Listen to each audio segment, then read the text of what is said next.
What's up, YouTube? We are looking at the Timex Q Pepsi bezel because, you know, the Pepsi logo has these colors, and it is a GMT.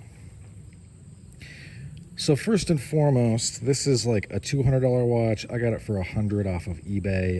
I would suggest you do the same. It is a very neat watch, but it is sort of, I wouldn't say totally, but it is sort of a fashion watch in that it's not really a tool watch. It only has about a 50-meter water resistance, which means, you know, you could probably go for a swim, but the crown doesn't lock down. So if that got caught and it pulled out on something, which does, I will say, seem a little bit, oh, look, there's a Q. I didn't know that. Wow. It seems unlikely that would happen, but it could. You can see it kind of has like the Swatch-esque opening back there. Has that information. This came pre-sized, and it actually fits my wrist really well, so that's good. If you get it used, they might have a smaller wrist than you, and then you're gonna have to remove these, but they have the quick release little dudes. This came out like 2 years ago. That's why you can get it for such a good price. Obviously, the bezel can be used to mark time, and the GMT hand, which is this guy, is going to be pointing at the military time, basically, how many hours in a day. So, but you can always pop it out, pop out the crown, right, and use it to time things if you want, or keep track of certain stuff. You know, this is sky's the limit, really. And then this way, obviously, we've got, actually, I'm going to cycle through all of these just so you can see the font. I know that sounds silly, but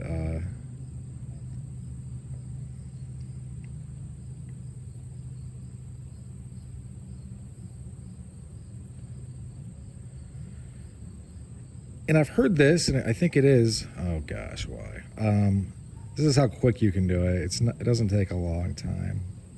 I've heard this is an office GMT in that I have a real GMT in that, like, it jumps hour to hour, right? Because you're really looking to change from one time zone to the other. And this is more of a free floating one, which I kind of preferred from the hour to hour. The instructions for that stuff gets a little bit, let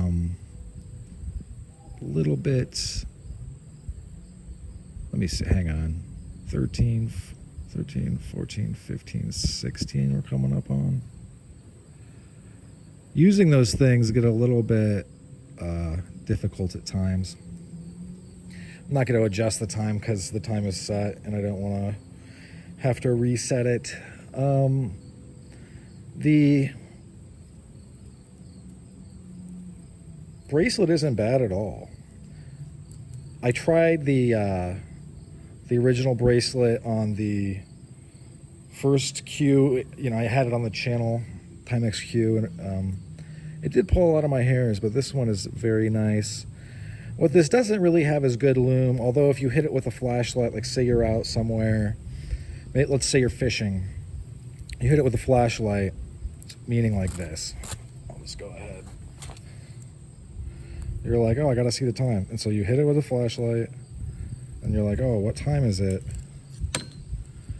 It will glow enough for you to see, obviously. I mean, but as far as like, is this lume gonna be, you know, alive and kicking for 8 to 12 hours? Like, no, it's just not. Lume is expensive. These are applied indices, but you can kind of tell the lume in them has been lightly applied. The acrylic crystal is easily scratched as it's not mineral.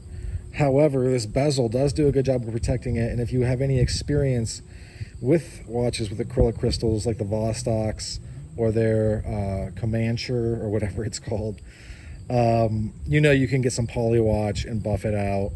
I would not go too crazy with that. There's only so much of the acrylic crystal to go. Granted, you could probably buff it for every day for like years and not get it all the way through, but there's just not much of a reason. Like, I get that it's cool to buff things and you feel it has a satisfying feeling, but I would just let it ride. If this gets real scuffed, I might do it like once a month, but I doubt even that, honestly. I've had my Timex Marlin reissue, the black one, that I've buffed it maybe a total of 4 times in all the years I've owned it. And I've owned it since like 2016 or 17. So, yeah, this is a nice little piece, especially if you can get it for around $100.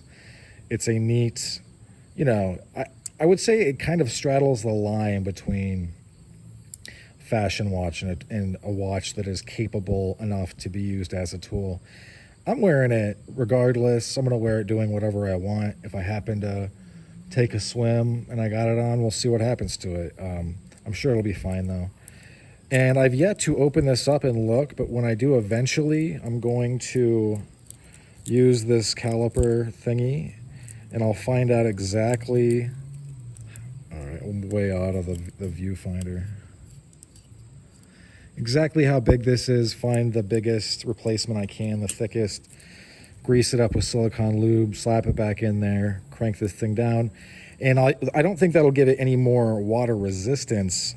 I think it'll just really solidify that I could fall off of a dock into the, you know, into the drink and it's not totally done for. And the clasp is, you know, people, I've watched some reviews, people aren't super happy with the clasp. This bracelet is fine. There's nothing wrong with it. If you want to pull it off and put something else on, they've made it easy for you to do that. So, in any event, that's about all she wrote for this one. Thanks for sticking with me to the end. Hope you folks have a great rest of your day. Bye now.